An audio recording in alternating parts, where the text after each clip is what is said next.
Hey everybody, it's Alex, and this is apparently going to be a late night vlog because the day just like really got away from me somehow. It's Tuesday, January 9th, and since it's Tuesday, you know what day it is? It's trivia day! Yeah! And since this is the late night vlog, I can actually tell you how we did, and not only did we win,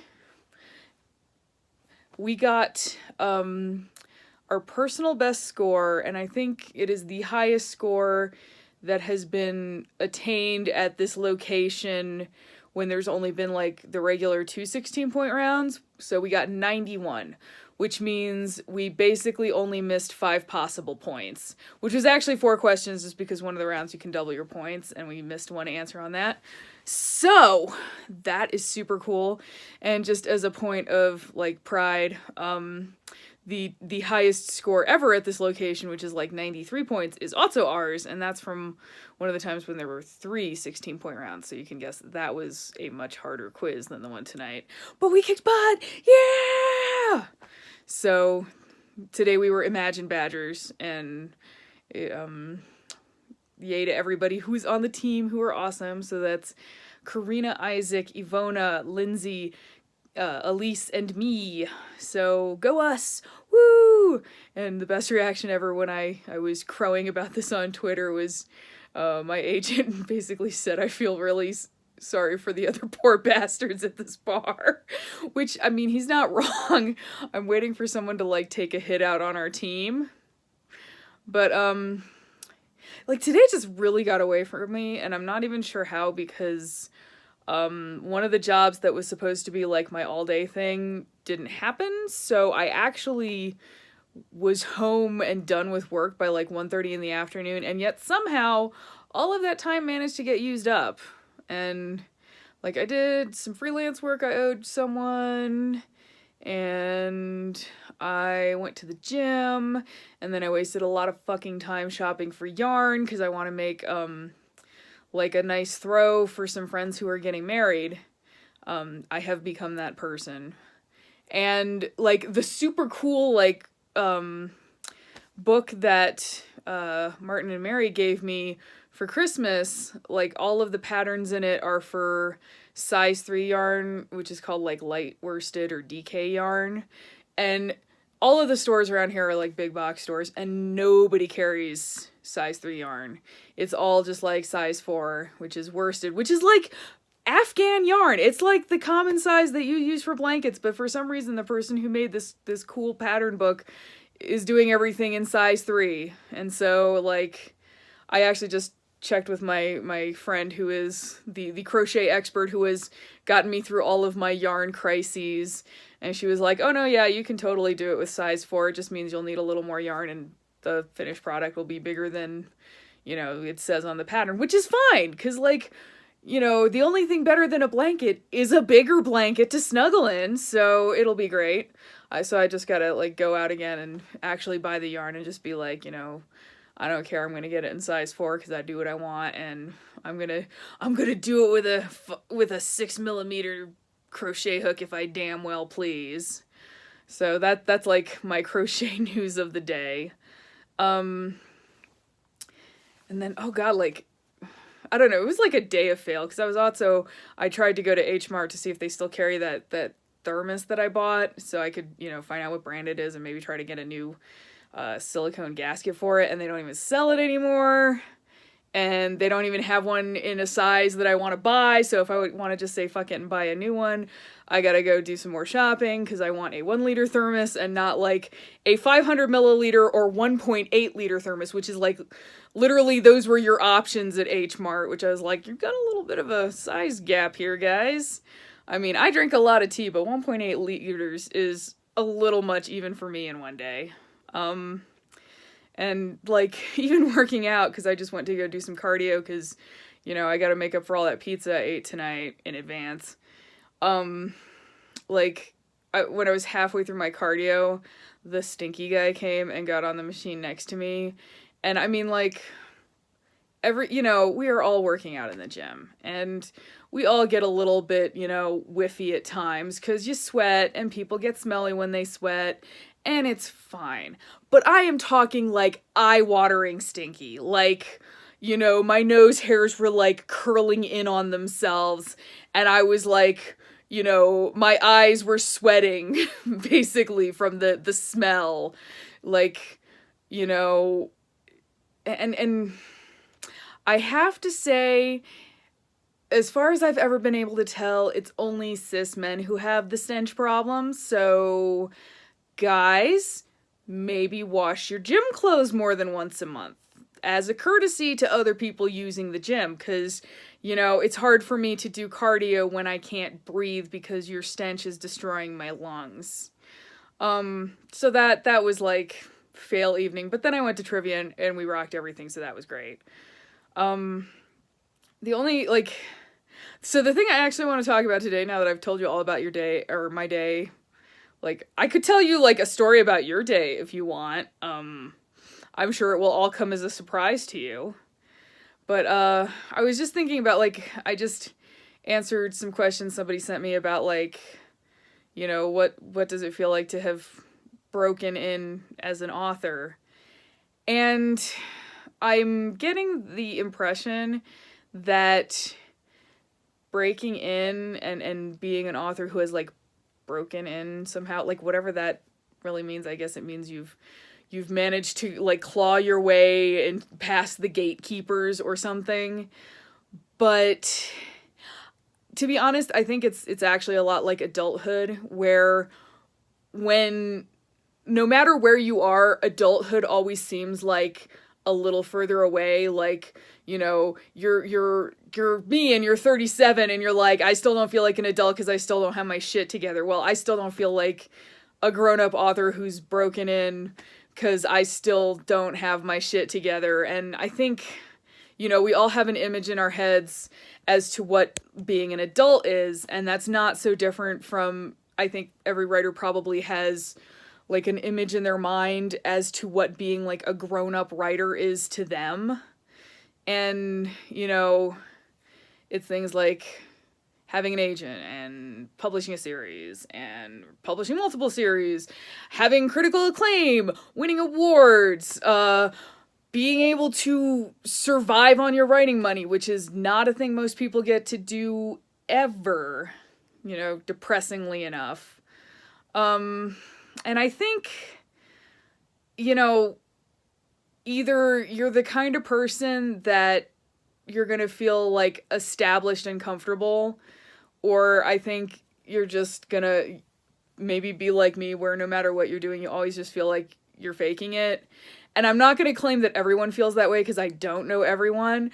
But like I said, I think it's like being an adult, where for the most part, if you asked most people if they actually felt like adults, unless they were making that joking, oh haha, I'm being such an adult right now, most people would say they don't actually feel like adults.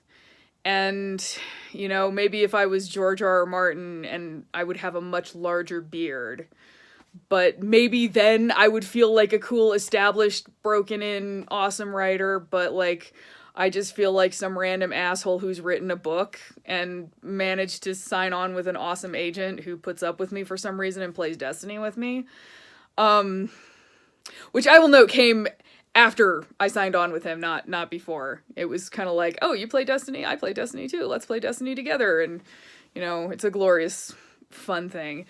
But the thing is, and I'm sure just like I want to grab writers who are further along on the career path, or, have things that I don't like, award nominations and shit, just like I occasionally want to grab them by the hair and shake them when they're being public about their self-doubt, I am sure that people who are further back on their career, the hiking the trail of their career mountain, or their first career mountain, because there are many mountains. There never stop being mountains. You think you get to the top, and it's like, you're like Meriwether Lewis when you're like, I've totally gotten to the top of the mountain, that's the Continental Divide, and you're like, no, fuck me, there's a bigger mountain, and that's the Continental Divide. Yes, I'm still reading about Meriwether Lewis. Funny you should ask. But, so I'm sure this is going to just annoy anyone who is further back on their track than I am, and I fully acknowledge that, you know, when someone has a thing that you don't and then they whine about it, you're just like, well, fuck you, dude. But where I'm at in that, you know, like, I have an awesome agent, and I've now published a duology as of like February 1st or 6th, depending on where you are. That'll be officially both. The books are out. You know, it doesn't make you feel like you're a real writer necessarily. I mean, it's cool to be able to be like, hey, look, here's a paper book that you can get in the bookstore. Please stop giving me that strange look when I tell you I'm a writer. Look, paper book, dead tree. It's like a thing you can touch, so it's more believable. But it doesn't... It makes certain things a little better in that regard, but it doesn't change all of the slings and arrows of being a writer and having shitty, terrible writer ego. Like, you still feel jealous of your friends all the time, because if you're not a total asshole, you will have friends. And if you're, you know, some of them will be further back on career mountain than you, but if you're really lucky and you're not an asshole, you're going to be friends with people who are way more awesome than you, and that's super cool. But it also means that you have to deal with the fact that you're human, and that even as, like, your friend is like, oh, this totally cool thing, and I got all this, like, I got this nomination, or I got this critical acclaim, or this recognition, and while you're simultaneously being like, yay, friendo, you're awesome, and I'm so happy for you, inside you're like, I'm so jealous, and I feel awful because I'm jealous of someone who's super nice and is my friend, and I'm the worst person ever, but, ugh! Like, honestly, that never fucking goes away as far as I can tell. Like, if you are the kind of person who feels jealousy, you're gonna keep feeling jealous about stuff and keep feeling shitty because you feel jealous.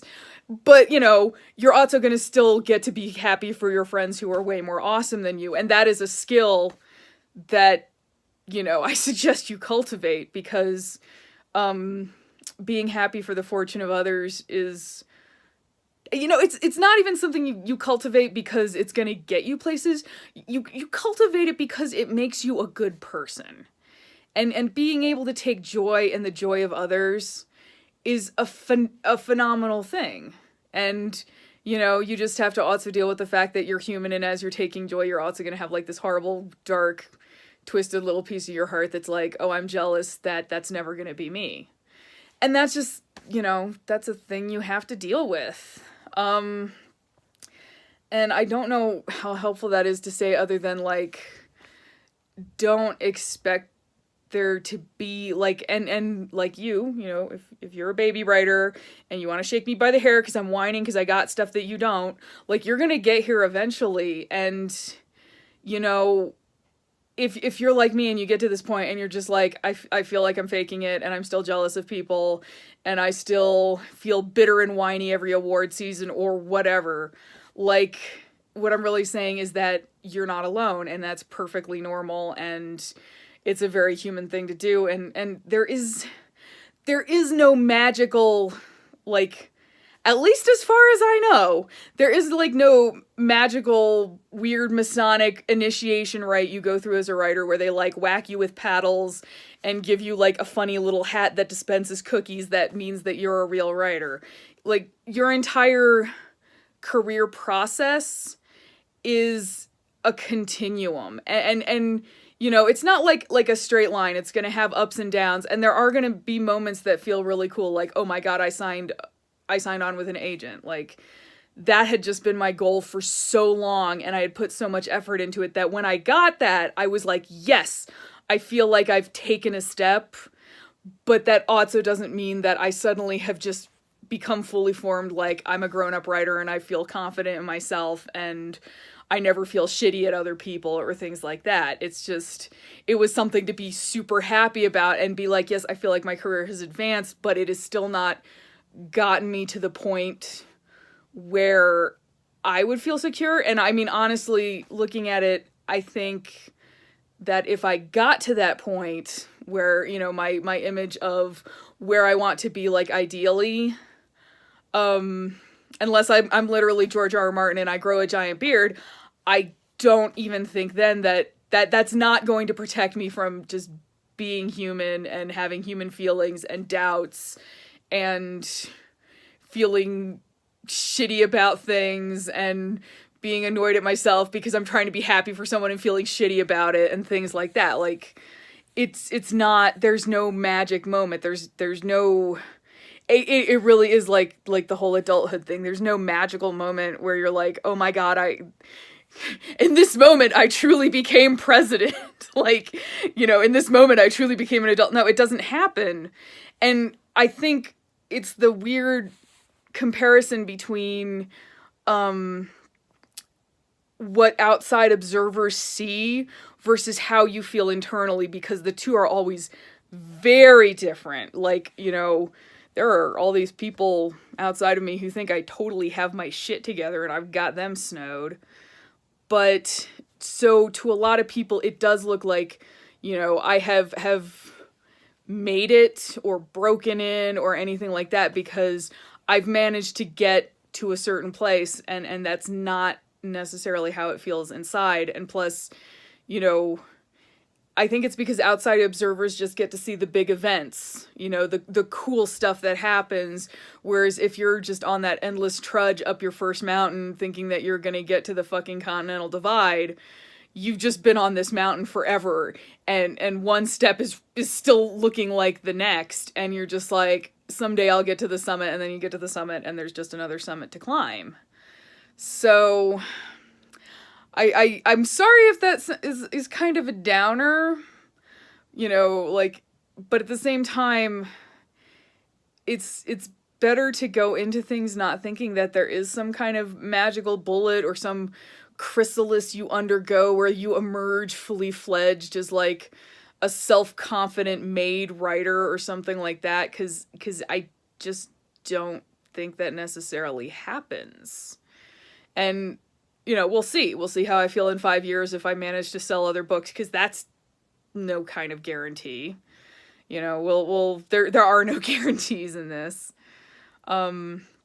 So, but maybe that kind of helps give you an idea of how things are as you're kind of starting, at least, because I am definitely still like at, you know, the midpoint on climbing my first mountain. Like, I'm not anywhere really that special yet, and there's still a really long road to go before I think I would feel like I've gotten anywhere. And then goodness knows I'll just look and there will be another mountain and I still won't have gotten to the Continental Divide of self-confidence, where your self-confidence starts running down the other side of the continent. And that metaphor has just stopped working, I think probably because I had a couple of beers. So anyway, this was a little more rambly than I thought, but maybe it will be helpful. Or, you know, if you're annoyed because I'm whining because I got things you don't, sorry. But you'll get here eventually, hopefully, and then you can see how you feel, which is not necessarily going to be the same as I feel. So, I'll talk to you later. Take care of yourself. Have a good Wednesday, because it is Tuesday, so we're heading into Wednesday.